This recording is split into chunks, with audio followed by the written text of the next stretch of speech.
Good afternoon, everyone. Welcome to Power Books Live. And I'm so excited at the panel that we have today. We have my phone making noise right now in the background. And so that's done.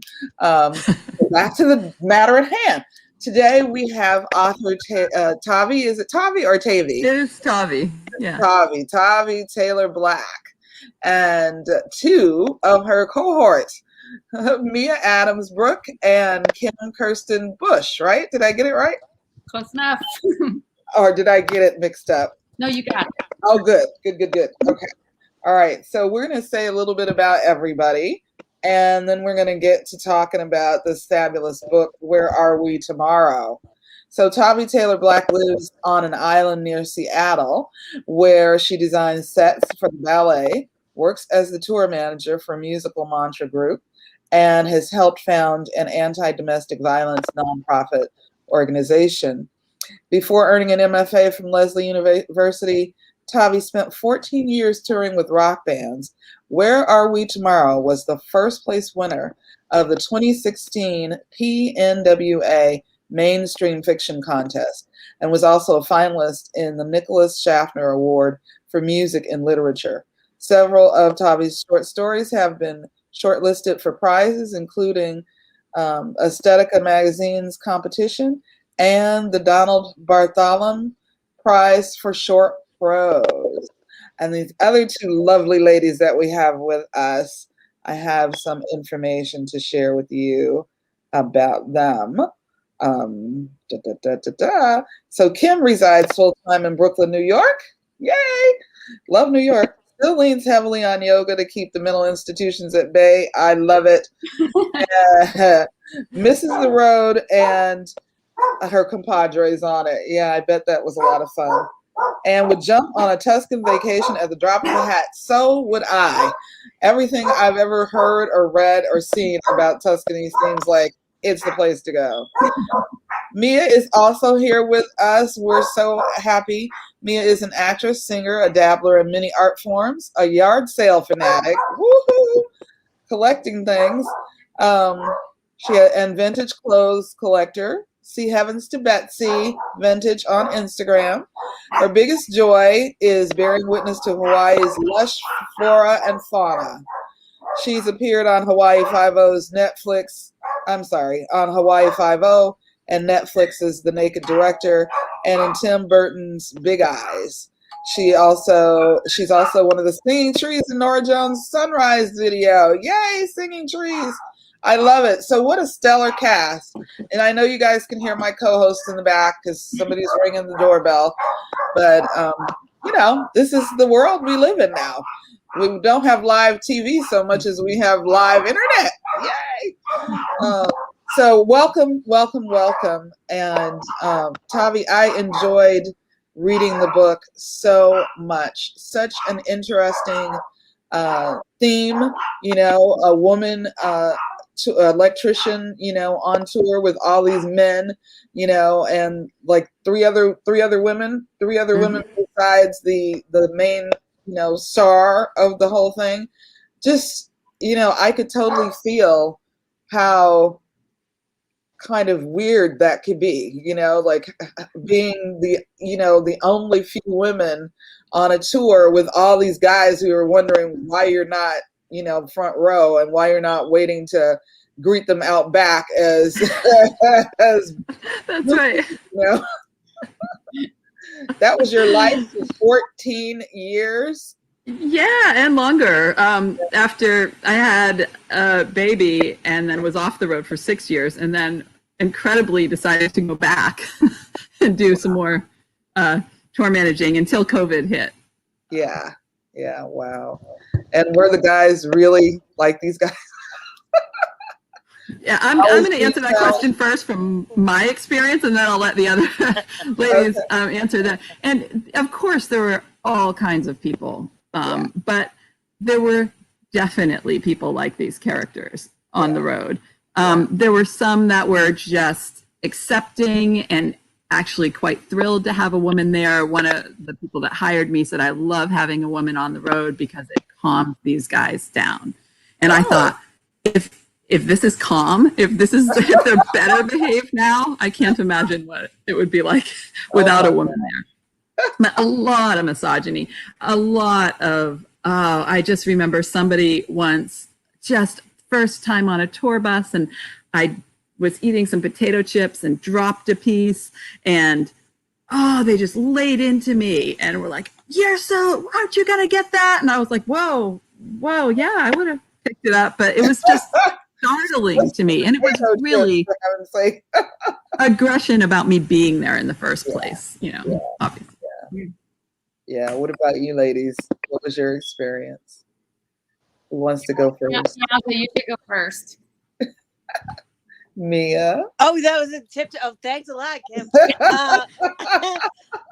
Well, you find out the little quirks about the girls and boys on the road like that. Like one thing that I wasn't expecting was in bus life, boys want it way colder than girls do. You would think that the girls would want the AC on, but the boys really, and it's good because you got to keep the smells down and yeah. But you would think that the girls would be like, oh, turn on the AC, but really it's the boys that want it so chilly, and we would be forced to walk because there's more of them than us. We'd be forced to walk around in like 3 layers of sweatshirts and turtlenecks and ridiculous amounts of clothing just to survive on the bus overnight. Oh my God.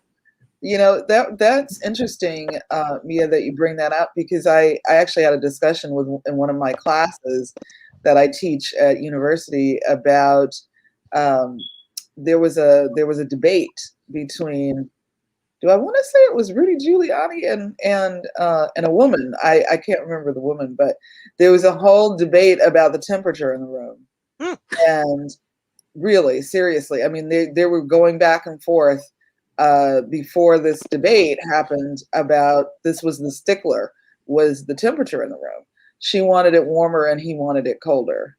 And so it's interesting that you bring that up. And so the discussion in my classroom was, why is this so important? And and all the guys kept saying, it's like a thing. We could not change it. All the guys kept saying, well, she could just wear a sweater. Yeah, always. Exactly. She could just wear a jacket or a sweater. They were all, I mean, hands down, every single one of them. So this permeates the world, right? From tour buses to politics. Kim, absolutely. Come on, I will second the thermostat wars, which went on all night on the bus. Like everybody would fall asleep, and then somebody would sneak to the thermostat, switch it up. Oh wow! It was like all night. Like you'd wake up, you'd be like, "I'm freezing," and you'd be like, "Oh, it's burning," and then I'm freezing, and I was always cold. So anyway, that was a real aspect. I went on to corporate life where everything was exactly the same. But the men had the excuse of saying that they were wearing long sleeve shirts and suits and things. So anyway, that was always a consistent theme. My experience on the road, honestly, those were wonderful years that we spent together. I think as far as touring goes, the tour that we all met on was pretty much as good as it gets. As far as the quality of the people that we were with and our, like I always call it a gem tumbler, the people that you're in the tumbler with and that you're spending all this time with, it's so intense. Like it truly only takes one bad egg to throw things off. There were really no bad eggs except for that merch guy. No, I'm just kidding. You guys know who I'm talking about. No, I'm just kidding. I'm not even thinking of anybody. But we got so lucky, and we had a genuine family on the road, and we are friends for life, all of us, including the artist, which has nothing to do with the artist portrayed in the story. No. Yes. I was happy to see that she was completely fictional. And she was. Those characters definitely exist. They're out there. We got super lucky.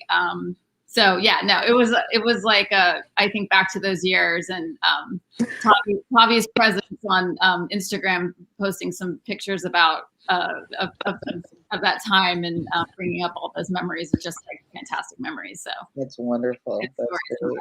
Yeah. So I'm glad that there was camaraderie as well. Oh yeah. And, that it wasn't complete nightmare. Well, who could stand it for over 14 years if it was a complete nightmare? My husband often asks me, why did you do that for that long? And I said, well, it must have been so I could have a book. Well, it's certainly good fodder, right? And Yeah. so interesting. The other thing that I found interesting is this whole idea of there being industries still where there are very few women, or where women are not wanted, you know, in the industry. I find, you know, in 2021 that's, you know, really something else. Kim, you were going to say something. What was I going to say? I can't remember. It's okay. It'll come back later. Great. All right. Yeah. But I think that's really, I've been watching this series with Helen Mirren where she's a detective in England. And although it's like an old boys network, and they don't want her. And she's like the most qualified to lead, but they, you know, and they give her hell, you know. I mean, she, you know, makes it work, but you know, and I'm looking at it and I'm saying, this is a modern show, right? This is not, you know, back in the 50s. It's very real. Yeah, misogyny, it's everywhere. And you kind of can't believe that it's still happening. Yeah. So you deal with some really great and really deep and powerful topics in the book, you know, so misogyny and, you know, fame seekers and, you know, the most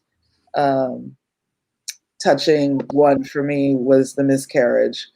And that was, I thought you dealt with that so beautifully, showing both sides of it, right?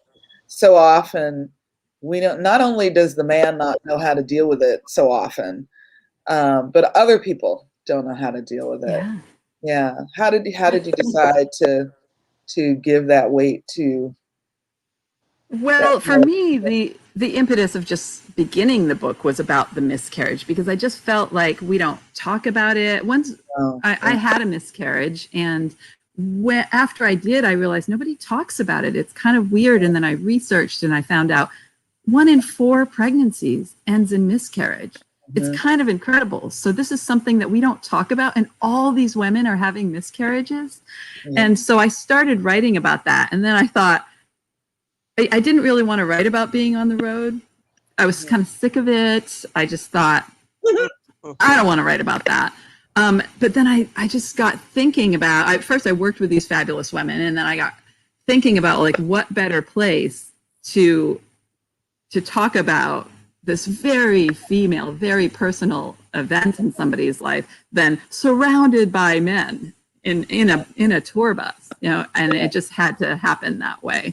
So for me, I think that there's more art nowadays that has miscarriage in. I think about, like, movies I've seen or books that I've read, and people are addressing it, but not that often. Yeah, it was really powerful. I have people in my family, you know, who've experienced it, and it's what I find is this awkwardness that people have. They don't know what to say. They don't know, you know, they don't know if they should say anything or act like it never happened, or, you know, and I think I have a cousin that I always try to remember to say Happy Mother's Day to. She lost her child, but, you know, she's still a mother, you know. I mean, she still had that experience for however long she had it, you know. And so incredible job on that.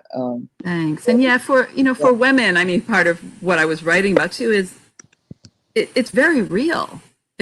You have a person in you. They're not out yet, but it's a person. And for a man, it's a concept. So there's really this area where you can't meet. And so Connor and Alex really have a hard time meeting in the middle there. And I love that Connor's character is a warm and sensitive guy, you know, and still he's like, well, I can't make it go away. I'm going to bed, you know. I know.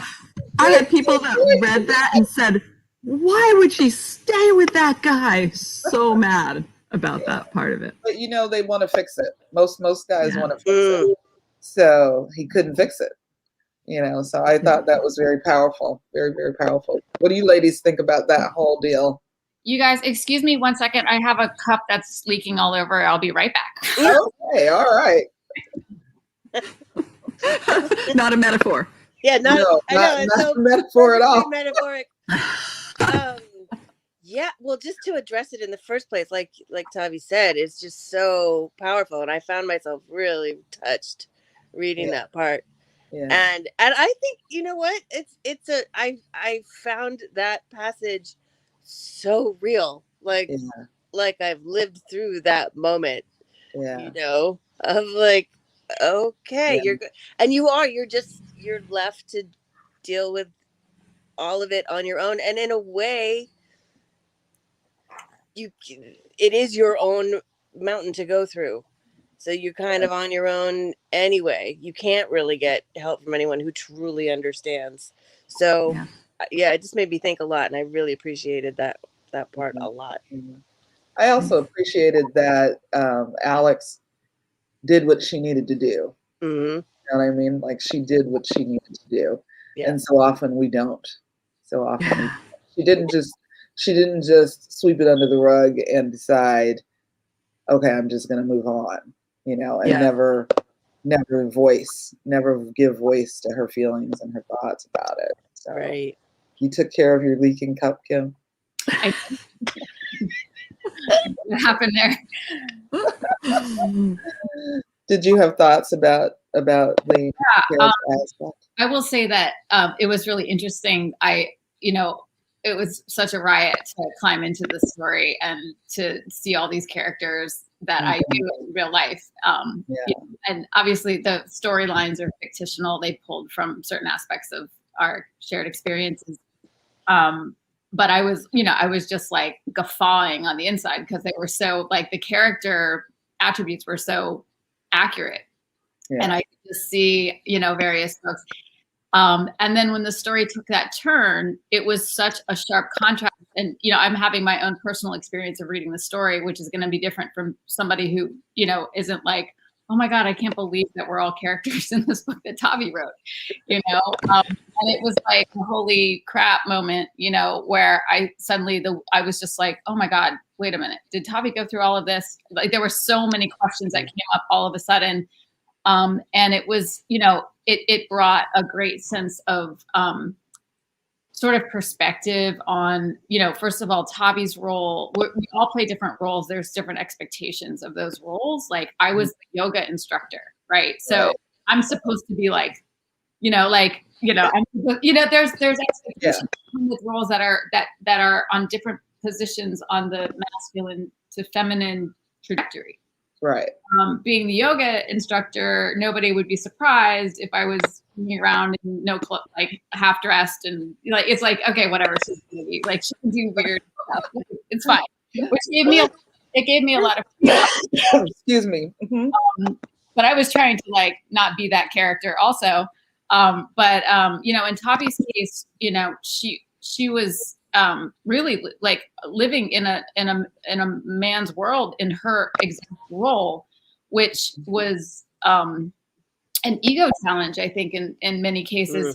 The contrast position was like much, much greater than, say, being the yogi, or even being the PA or the whoever. Like, there's other, if you're in charge of the dressing rooms and making things look and smell nice, like, that's not the same as being the electrician who's like bossing the around, So the fact that he was going through this high contrast experience was really, it was a different context, and it really illuminated that aspect.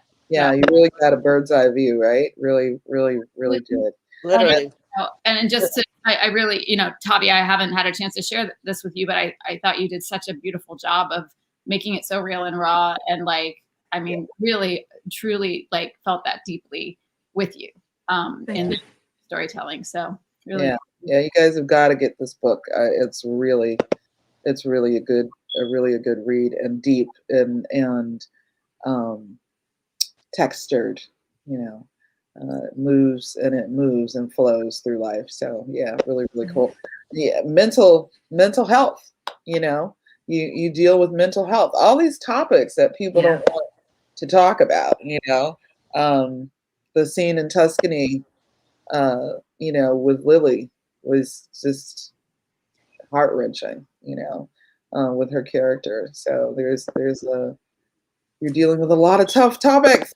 Yeah, How did you I feel think writing that, going through as writing? I was writing, I don't think that if I had sat down and said, well, I'm going to write about miscarriage, mental health, suicide, sexual assault, I did not intend to go to all of those places in one book. I've actually had people quite shocked to read this, thinking that they were going to come into a really light read. Oh, it's about pop stars, it's about being on the road, and then come to all of those heavy subjects. But it really was about the women and just learning more about them and like, why are they like this? Why do they act this way? And these are not the stories of Mia and Kim. These are the stories of Brooke and Lily. So I just felt like as I was going into it, I just kept giving them backstory and what happened to that person and what happened to that person. And then all of a sudden I've got all of this trauma happening, but then it became elevated throughout. And it's like, oh, this book is about trauma and how it permeates generations and among other things. But I really felt like actually the Brooke character and the Cat character both have much longer stories that ended up getting edited out of the book. One of the things that people have said to me is like, I really would have liked to know more about that. I'm like, well, there's more. There's perhaps? Sequel. Yeah, you never know. You never know. Yeah, I thought Kat was a very textured character as well. This sort of fierce, female guitar tech, who sort of hasn't really acknowledged who she is at all, and that's a big surprise. So, get to know Kat through the book. It's like, whoa, that was an unexpected. I think it was quite shocking to the woman who I based it on too. She was like, I don't know why I didn't tell her ahead of time. I guess while I was writing it, I was just writing it. These were characters to me. And then it sort of didn't occur to me that this book might come out and it might affect these women who I wrote about. And she's been quite gracious about it. But she was like, are people going to think that's my story? Because that's not my story. It's not her story. That's a really good point for the writers out there who are listening to this is, I teach a class called Blurred Lines Between Fiction and Nonfiction. So it's like, how does that feel? Like Mia and Kim, you're not those women, but how did it feel when you just saw yourself in some aspects of it? You want to go, Kim?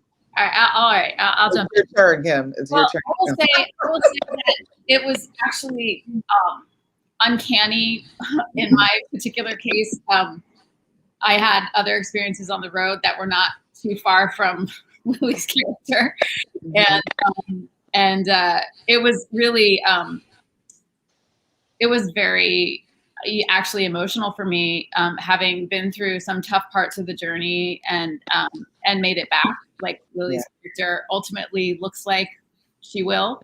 Yeah. Those were hard learning experiences, and we get them wherever we get them in life. There were aspects of Lily's character that I was like, wow, I wish I could be that cool. And there were other aspects where I was like, I started to question whether I was like, wait, maybe I am like, am I? I started to lose I was like, maybe Tavi knows something that I don't know. Maybe I should think about this. And I was kind of digging into it a little bit. That's kind of my personality. But I love the experience of living I love the experience of the question of where my character ended and where this fictional character started. I saw the parallels that actually existed there. You know, so it was exciting and cool. Good. So you weren't ready to call Tavi up and say, "What the world?" Yeah. No, I mean, I'm kind of an open book, and Tavi knows my life to some extent. It was just, I think, you know, the reality of the road is a lot of people think it's, you know, it's this exotic life, but it's really a grind. Right. It's a lot of work, and it's a day in and day out, like many hours and many days a week you're on, and it's everybody is cranking and wearing their hats. It's just, you know, it's not as glamorous as it would appear. It's camping, you know, like full time. That's great. Camping. Not glamping at all. Not glamping. Every once in a while, you get like an awesome hotel, and you're like, yes, you know, and jumps in the pool or something. But you know, it's a lot of work. It's, you know, it's intense, and I remember what I was going to say previously, which was you never know what you're going to get. You get on the road, you've committed to something where it's really the personalities that are going to make or break it. And you signed up for something you're already in, and you're out there. You're not like next door, you know, in the next neighborhood over, or like, you know, the next borough or wherever you are. You're like overseas somewhere, and you're in this thing for the next 10 months. And somebody else has your passport, you know. Oh no, that part. Oh. And, you know, so it's like you're kind of like it can either be a dream or a meat grinder. And you you never know what you're gonna get. It's a box of chocolate. So, it's a real adventure, and I think you have to have that kind of spirit for that kind of gig. But it's always an adventure. So, Mia, are you a glamour girl? I'm a little bit of both. Like I grew up in Vermont, so I love my country. I love my mud. I love my hikes. But yeah, I am. Yeah. That's what I love about her.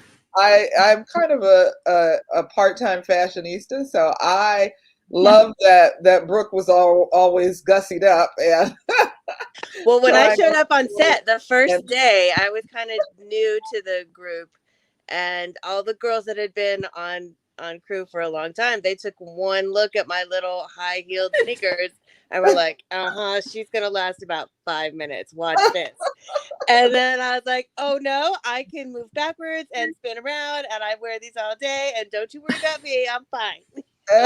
She was. And the only way that I could survive the grind was to bring a little bit of femininity to it and like be like, okay, today is different. I am not wearing the same thing over and over again. I've got a different outfit. Like literally that was part of my mental health on the road. It'd be like, nope, I'm still have a life. I'm still me. I'm still, because you do lose yourself. You're going so many different places so fast. You have to do something to hold on to your little piece of reality. And for me, honestly, that's what it was me just going like, okay, I'm still okay. I'm me. I'm in this weird thing. But if I kept going in that industry, I may not have held on to that so tightly. But like Kim said, I'm already on the road with my 6 suitcases. I can't dump them.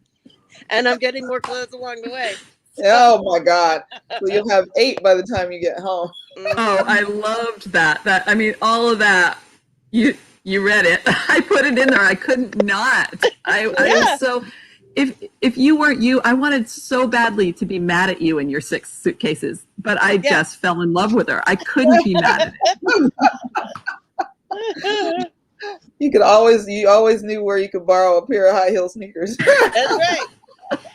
And about like worrying about reading about myself. I mean, first, of course, I'm just thrilled to be. I'm so glad that she's doing the project in the first place. I was like, oh my God, you're writing a book about it. Yay. And then it's about you guys. Oh God, you know. Oh no. What's gonna happen here? So first I'm excited, and then I'm like, oh shit. And then I started reading it, and you know, I'll admit I got a little like, oh God, is that how I'm perceived, and I immediately got a email from Tavi like, I fictionalized things. I'm like, okay, keep reading. All right, I'm good. And you don't know. You have no idea how you're perceived. Yeah. You are who you are, and how people take you is up to them ultimately. But also, as I told Tavi, she's like, do you mind? And I was like, well, I've dated so many songwriters in my life, so I'm used to being part of the story without being part of the story. Like, I know it's about me, but it's not really about me. I love when it's flattering, and I'm okay with it when it's not flattering. But it's a thing, it's a thing to be like, oh, all right. Yeah. People love your character. I get it a lot. Yeah. Actually, I wanted to go grocery shopping in Tuscany. I wanted to go to the grocery store and buy all that great food and cheeses and I was sad that it had to be left behind too. I was like, no, take it with you. Oh, that's good. Yeah. Tavi, you want to read something for us? Sure. And it's kind of making me I had a plan about what I was going to read, but I think right now I want to read about Tuscany because that's what we're talking about. Okay. I want to read the section where they have gone to find a hot springs. Okay. The character who's not here doesn't want to go to these hot springs. No, we don't have time for this. Okay. Yeah. There was no notation of hot springs on the map, so they pulled over twice to ask for directions. Brooke got out each time and made friends with locals. Through wild gestures and a mix of French and Italian and English, they made their way. As they approached the entrance, vehicles lined the road past an old stone restroom. The day was brisk, but the sun warmed each surface it touched. The metallic blue roof of the car, the broken asphalt, their skin.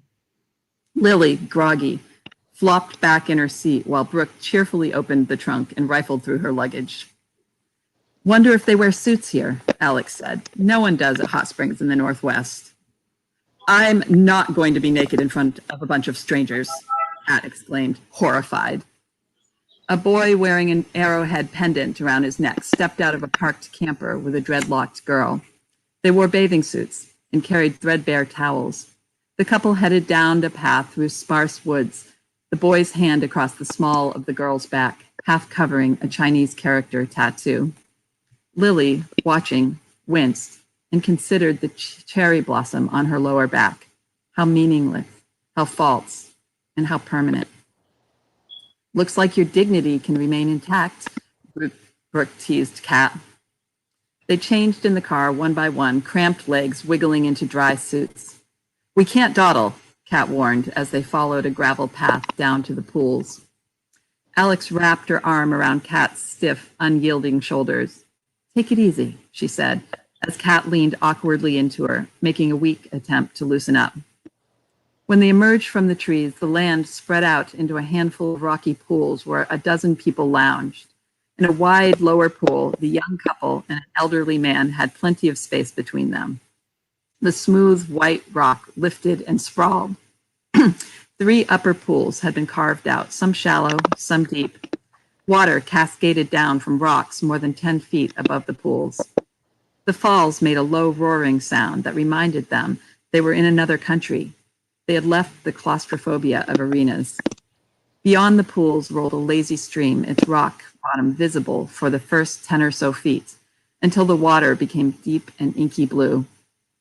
20 yards down, an arched stone bridge passed over. The stream widened at that point into a little river. It was past 3 by the time they dipped their toes into the first pool. The sun worked hard to penetrate the spring air, but a cutting breeze cooled its rays before they reached the earth. Lily shivered before she sank her body into the warm water. Sulfur had streaked the rocks orange, though the smell was milder now. Lily closed her eyes and reclined into the curve of the rock to warm her body, feeling like something inside her had broken during her years with Sadie, an essential trait for preserving her stability. Even yoga hadn't been able to mend the shattered part. But for the moment, the silky water felt healing.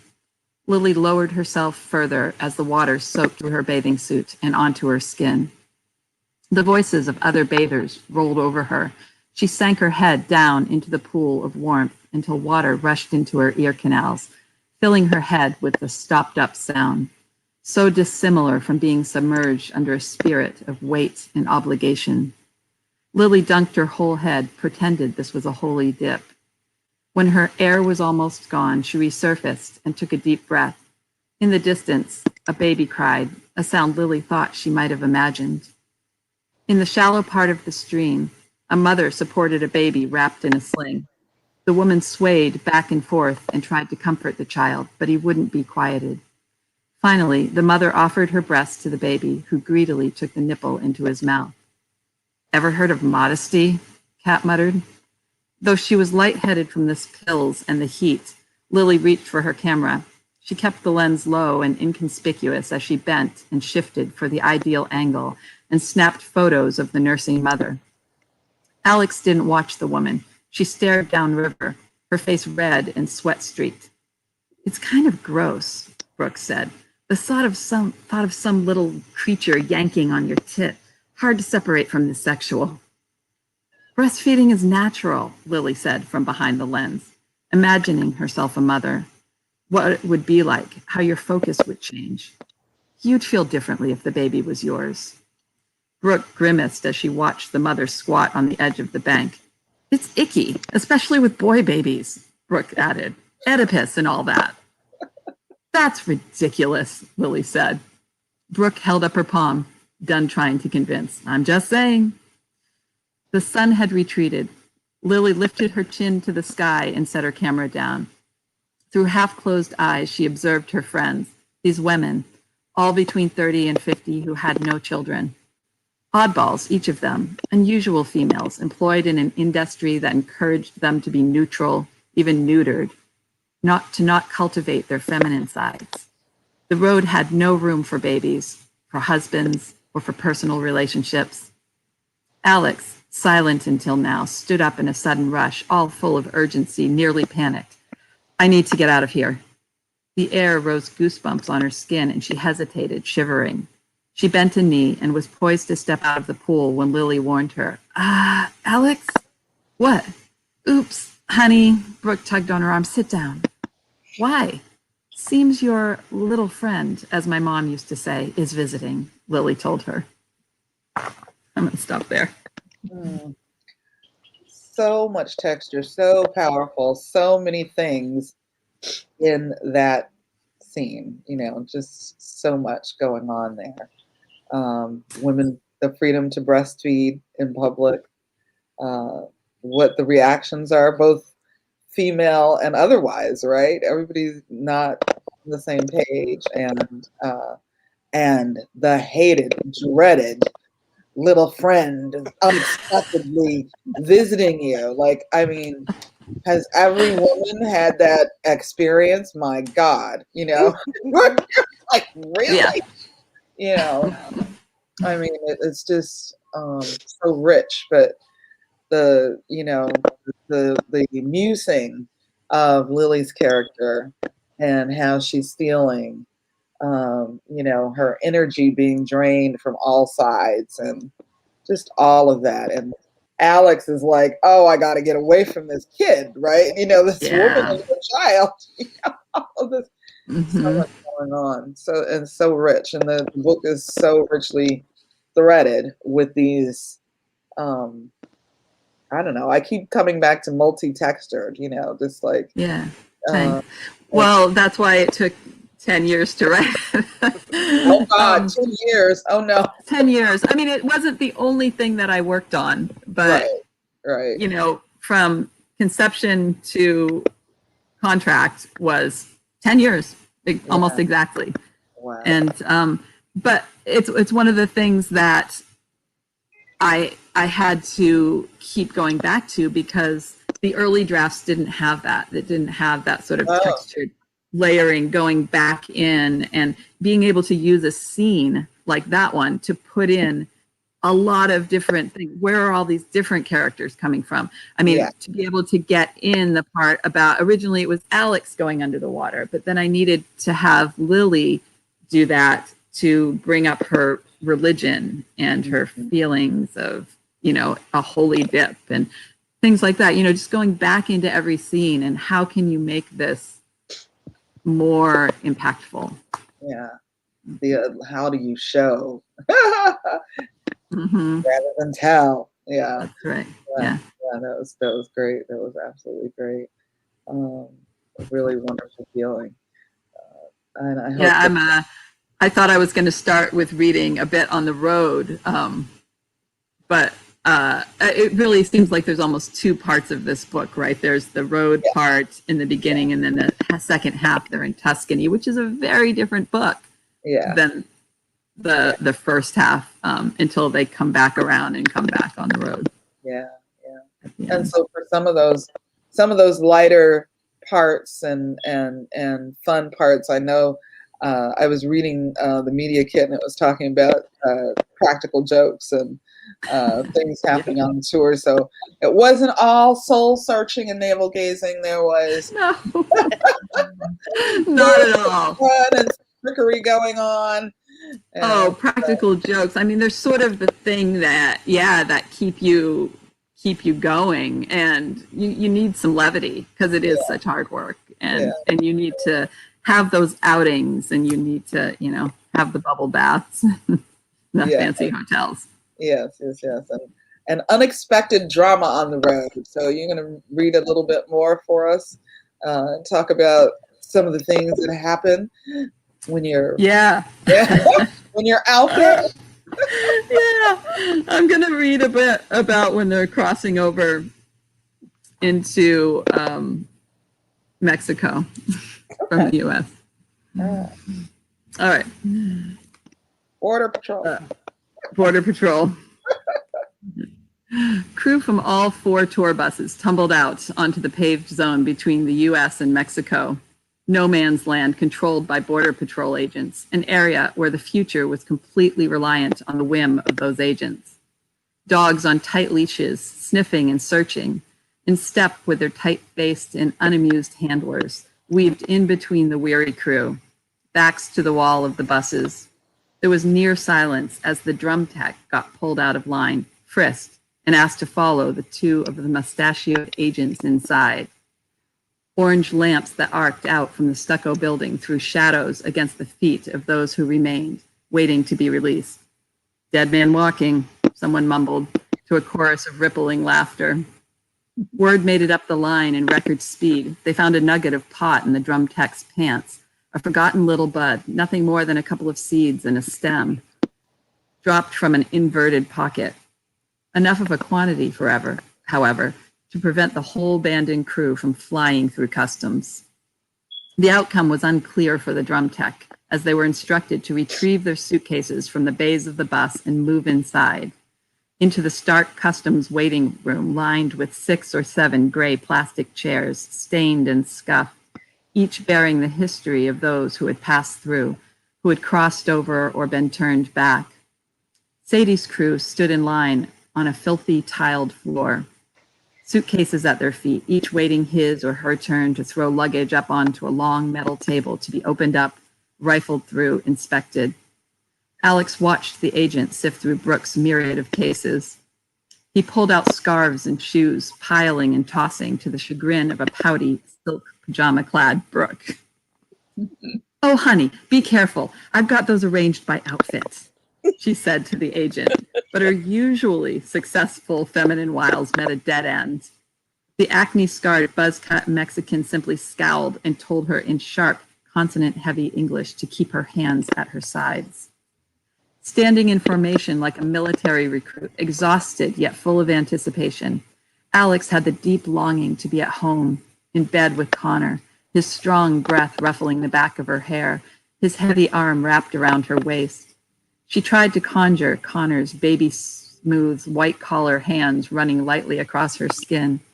The night they met, Alex had kept her hands mostly underneath the table in the club, embarrassed by her own rough, calloused, non-manicured fingers. Though the very tour bus parked outside the bank of high streaked windows had passed within 2 miles of her loft in Seattle only a week and a half ago, the distance had piled up. She was over 1,200 miles from home now and almost felt like her loft and the man who could be there, asleep and warm in her queen-size bed, was actually a dream. When the acneed agent finally latched and sent the last of Brooks' cases down the length of the metal bench toward the scanner, everyone shuffled forward a step. The reluctant answers of the drum tech who just lost his nugget of pot drifted from a back office. The Mexican agents had escorted him past the checkpoint down a short, dingy hallway, fluorescent tubes flickering overhead like in some dark English detective serial. Alex was wedged between Joe and Red. God, how did she manage to get between those two? Very little was said down the line, with the exception of Joe's yapping at the band's lawyer on his flip phone. As he strutted through the security scanner, the beeper went off, and the officer standing guard there backed Joe up and barked at him to put his phone down. Hold on, Joe said, threw the phone in the dish, and then picked it up again mid-sentence on the other side. Under the hard stare of the agent, Alex swung her suitcase up onto the table. He lifted a few pairs of shorts, fingered aside a tank top, and impassively revealed her underwear. Satisfied, he moved on to her backpack, tearing into each compartment as if convinced she was concealing contraband, drugs, weapons, explosive. Despite her attempt to hide the pregnancy test between the pages of a book, it looked as if this agent would exhibit every article, holding each up for display. He rotated a pack of gum in the air, snapped the cap off her lip balm. Everyone watched as if her private possessions were up for bid on a game show. Joe, standing on the other side of the scanner, still on the phone, had his eyes on her pack. Behind her, Red stood staring, arms crossed over his massive chest, hulking and disgruntled, as if this whole inspection was her fault. As the rigger, Red hung thousands of pounds over their heads at every concert. One mistake could have maimed or killed any one of them. Trust was essential. But Alex found his brashness a little hard to swallow, particularly in the middle of the night. Alex would never live it down if the agent whipped out that pregnancy test. Diversion, she thought. There was Kat up ahead, already through the line, chatting amiably with a video guy, her muscular physique giving her a no-nonsense posture that commanded respect from local crews, even though female guitar technicians were even scarcer than female electricians. Kat gave a cool, confident smile as she knew exactly what was going through Alex's head. Single, 42, and unflustered by any situation, Kat once told Alex a story about how she didn't want the guys on the crew to see her estrogen. You know, for fucking menopause, just my luck, early onset. Use it or lose it, Brooke had piped in. Kat had mouthed female hormones to the border agent really quietly, who was holding the tube. He dropped it like it was a packet of anthrax. Kat laughed. Every man's weak spot is any perceived threat to their virility. Brooke, too, had a story. I once watched a TSA agent pick up my vibrator. He stuck his hand right into the bag, past the zipper, and fondled it. You should have seen his face, pink as bubblegum lip gloss. Oh my God, Kat said. You actually travel with a vibrator? What, you don't? Brooke was flabbergasted. Honey, you are missing out. Alex considered if she could get away with the same, but decided that admitting to estrogen or a vibrator would probably embarrass her more than a pregnancy test. So she turned to Red and pulled out her rigging plot, the small laminated version she kept with her backstage pass on a lanyard. I just love it. It reminds me of when you go to a baby shower or something, and they play the game of what do you have in your bag? Like, you know, you get so many points for having weird things in your bag, right?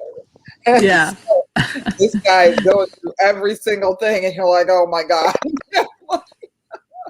Yeah, you just feel at their mercy. Yeah. And you are basically. And now we all know that feeling. You know, this was written pre-crazy scans at TSA. I mean, now we all get everything rifled through. Right. Yeah. Yeah. You're just exposed. Everybody's just exposed. Like. But Tavi just writes it so well and so warm, and like even especially hearing it out loud, I am like right back to that exact. I don't think it was Mexico, but I remember like there was a sketchy time. It might be like a mixing of a couple ones, but Yeah, there's a couple of different situations there. yeah. Where I was like, I'm sweating just hearing about it again. Well, you guys were all laughing at Joe's character on the phone, so there must be somebody who was always on the. You know who Joe is. We know who Joe is. And, I know he bought the book. He told me. I don't know if he knows he's Joe. Partially. He just looks like a little like Joe. No, you nailed him. He has so much more heart. He's a good guy. Like he's not. He's a good guy. His website doesn't exist, but like his character is like his personality is like spot on. Like every subtlety is like you're just like, yep, totally. That's funny. So it's just like a road trip home reading this book. Absolutely. Where are we tomorrow? I just love it. I really love it. I love the discussion and again all the varied topics that you deal with. Tell the readers, Tavi, a little bit about your work now and your nonprofit. Oh, the domestic violence work. Yeah.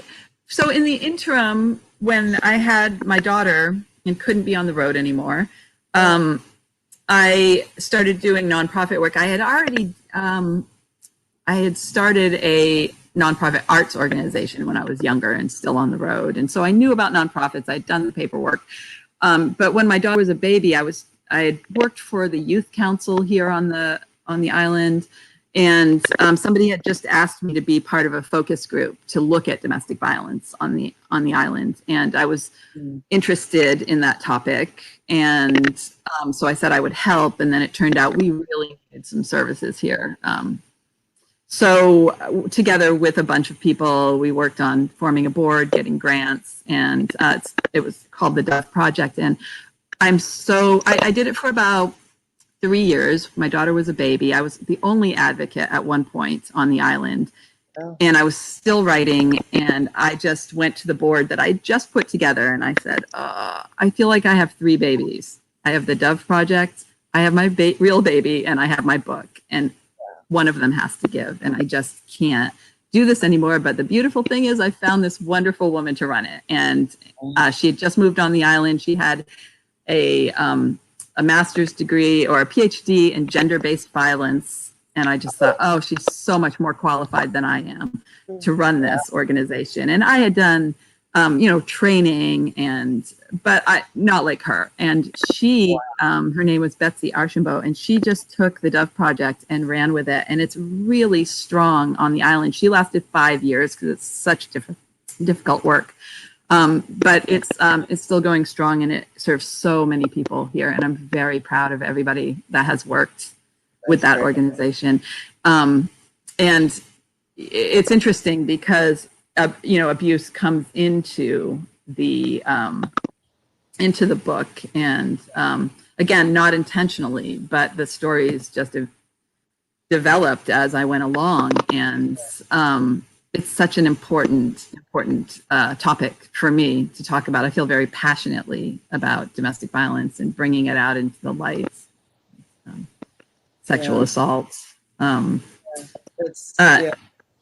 Yeah, so there's such a thing as a PhD in gender-based. Yeah, I mean, we all know it exists, and it's so prevalent in the world. It's like, but wow, yeah, it's just amazing. And it's funny because this island outside of Seattle is just it's kind of seen as the idyllic island. It's so beautiful. People come here for a vacation, but of course, there's this underbelly of things that happen that people live there. It's very, very difficult to be knowing about. Most people don't want to know and it's hard because we all go to the same grocery store, and the work for me was really difficult. I wasn't cut out for it, to meet people in the grocery store that I knew stories about, and you can't act like and confidentiality, and it was too much for me. I thought I'll just write. Well, but you did a lot. You did a lot. Yeah. Kim, is there anything you'd like to highlight? Well, specifically in which aspect? Oh, anything you'd like to highlight that you do? Any work that you'd like people to know about? That I mean, you guys, we're talking about where are we tomorrow, but where are we today? Where are we? I think it's so interesting that Tavi has finished this book at this time. 10 years later, I feel like there were a lot of that was a really amazing time. It sort of opened us all up into a new world. I think we were all going through some changes and new experiences together. And I feel like it's so funny. I feel like almost cosmically those planes are landing now, 10 years later. Tavi's book is a great example of that. I'm working on some projects that were inspired by that time as well. Some wellness projects here in Brooklyn that I can't talk about yet. It's my first trimester, but it was totally the mission for me that started at that time, which was to bring better lifestyle to touring on the road. And it's it's a rough lifestyle, they're good problems to have when you have to have a party every night and entertain your guests in the green room and perform. The artists quite a lot, and so does the crew, as I mentioned before. And maintaining a healthy lifestyle. When you're in the day in day out grind like that, you're not getting access to sun, you're not getting access to there's self-care is sort of back burner, and it's like you get off the road after these long tours that are months, and you literally are just digging out until March of the next year to get yourself back to normal. So anyway, my work has been about getting in better habits and not having to go through that dig out process, and trying to translate that into something that works in urban life. So that's write a book so you can come on and talk about it. I actually had a book at one point that I was working on that was for travel and wellness, but I think somebody else also wrote it, so no one has passed. Well, I thought that's a really good point though about wellness on the road. I was really refreshed to hear that that when people go on these long tours, that they do have someone who is helping to keep everyone or trying to guide. I think it's pretty rare. Actually, rare? Yeah. This was the only tour. Yeah, really? I worked with a few different artists, and I was lucky to get that gig at all ever. It was sort of a miracle. I think it's more common now, though. I mean, probably. I think it's become a new aspect of being on the road. It helps everybody ultimately. So, and it keeps, it's funny, back to the psychological aspect of it. As much as we think about health and wellness as being physical, it's so much of it is emotional. And there's always those points on tours where everybody just starts to physically and mentally break down. It's all at the same moment. It's usually 3/4 of the way through a stretch, and then all of a sudden someone sprains an ankle, and these guys are fighting, and all of this chaos starts to happen, and it's just it really matters what your daily habits are. So it's all-encompassing aspect. Yeah, well, it was such a gift to have Kim on the road. It was the first tour I'd ever been on that had a yoga instructor, and I went to her every day if I could. It was a gift for sure. Yeah.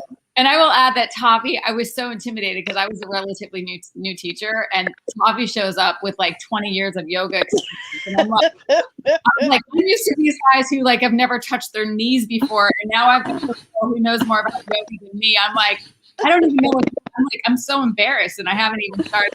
But awesome. I didn't know that. I had no idea. No, I'm glad it all worked out. My dogs intimidate me. I mean, they can do downward dog pose. I mean, seriously. I was I've got to meet the standard. Right. They don't care as long as the kibble's there. Mia, sorry. Mia, Yeah. What are you up to? We kind of know what you're up to, but give a shout out to something. Sure. Well, I work on a series. I'm a stand-in on a series, so it's kind of like I'm in the same kind of world as I was then, but just shifted to film and TV right now. Yeah. So it's funny what the similarities are. We definitely need a yoga person. Come on, Kim. Is that an invitation to come to Hawaii? Because I will be. Come on, girl. Well, speaking of a book, we still have to write our children's book. Oh, I'll tell you later. So yeah. See, Remember? Tavi, you got them inspired. Nice. We had an idea. We had a concept come up on the road, and we never got around to it. But we should totally do it. I've been thinking about it ever since, so we got to do it. Yeah. And like I said in my little bio, I'm always looking for vintage clothes. So if you want to support an independent artist, I'm on Poshmark, but you can also see my stuff on Heavens to Betsy Vintage. Cool. Awesome. Always collecting everywhere I go, yard sales. Yeah, well, you guys Save get those beautiful pieces from getting lost in the land. writing so you guys can come on and That's right. And do another podcast. And right, Tavi, girl. I can't wait to read your next book. You think it's going to take 10 years this time? No, I actually just got a contract. It's not a sequel. It's not a sequel, but well, it is whatever it is, I'm down for it. it's a historical novel set on the coast of Maine in 1913 on an estate. It's about a maid who has ambitions beyond her station. Sort of a Downton Abbey sort of. Okay. Very nice. So there's another podcast in our future. Yeah. Yeah. I love it. I love it. It's really exciting. And I so appreciate all of you joining me this afternoon and celebrating Where Are We Tomorrow. It's a great book, people. And get it. It's on sale at Powher Books Online right now. And we're so excited and grateful to have you all with us today. It's been a pleasure. And thank you so much for having us. I love talking to you, and I love your store and your. Can I ask you one question before we go? Yes. How did you get Anne Lamott on your show? Oh, so Anne Lamott was not on my show. I have all the books that I sell come through Ingram, and there are author events that happen, and so then we can invite people to those author events. But I will definitely be trying to get Anne Lamott on my show. I love her. Everybody loves her. I'm not afraid to call anybody. So if I find a phone number or an email, she will be next on the list. But that's great. But we've got goals. That's great. Thank you so much. Thank you all again. Enjoy the rest of your day, and you can see the broadcast on YouTube. Powher Books, just at symbol Powher Books for everything. Great. I'll send it out. Yeah. So thanks again and enjoy. Thanks. Bye. Lovely to see you, ladies. Okay. So bye. good. Bye.